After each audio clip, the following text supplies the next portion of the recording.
Imagine it's 9 in the morning.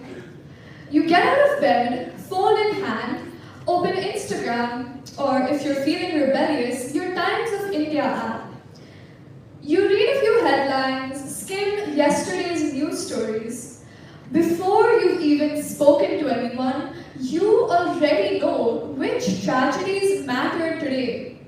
You know which conflict is urgent, which political figure is controversial, and which crisis deserves your sympathy. This knowledge and emotion that courses through your mind feels natural, almost involuntary, but it isn't. Ladies and gentlemen, today I'm here to talk about something that quietly shapes how each and every one of us views the world. As we navigate the new frontiers in modern journalism, today the most powerful and essential decisions being made isn't in legislation or technology, but in the very information that reaches us, the citizens.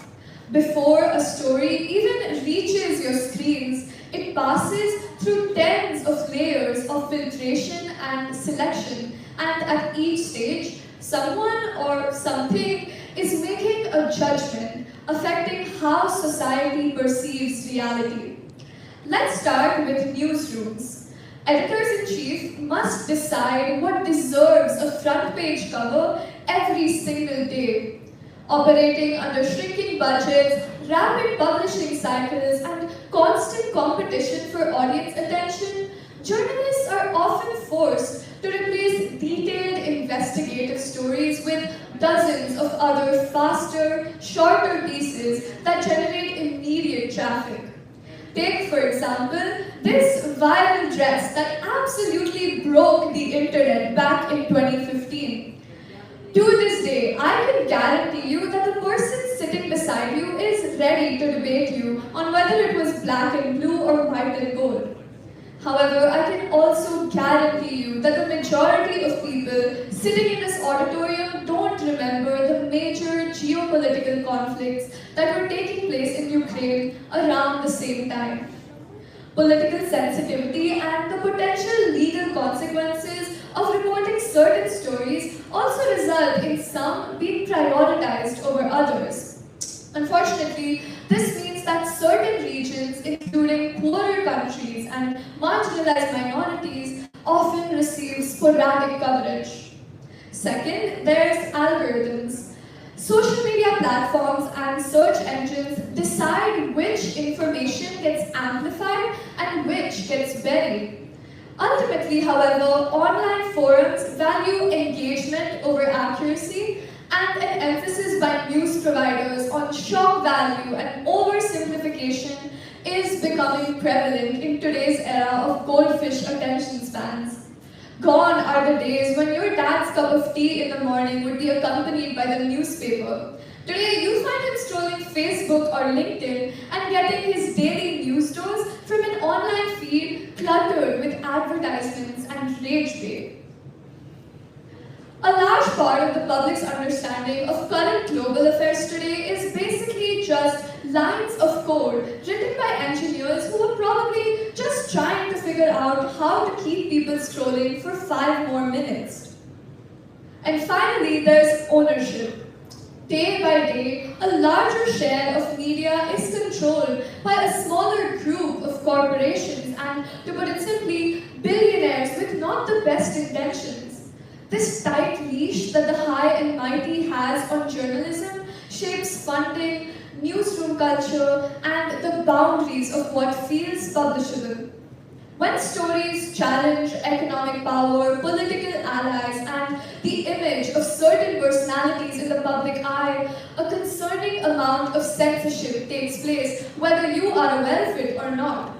Sure, this may not always be explicit. There's never a villain dramatically shouting, "Stop the presses!" No, instead it happens through a more subtle process. An editor might look at a journalist's story and say something like, "This is excellent reporting, but maybe we require a bit more verification and editing."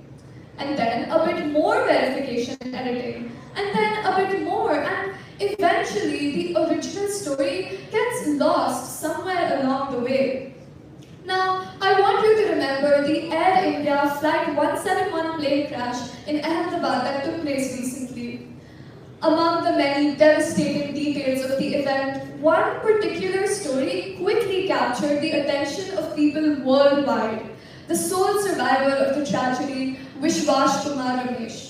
Media outlets rushed to amplify his story, his name, his background, even his seat number, 11A, and rightfully so.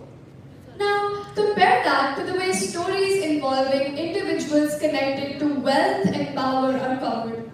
The young women that were victim to the Epstein Island occurrences, and the pages and pages of rich, influential men whose names were simply redacted from the documents. Today, stories that are low risk and centered on emotional narratives are amplified, while those that implicate people in power are slowed down and anonymized. So when we ask, who gets to play God, we are not questioning belief or intention, but we are talking about power.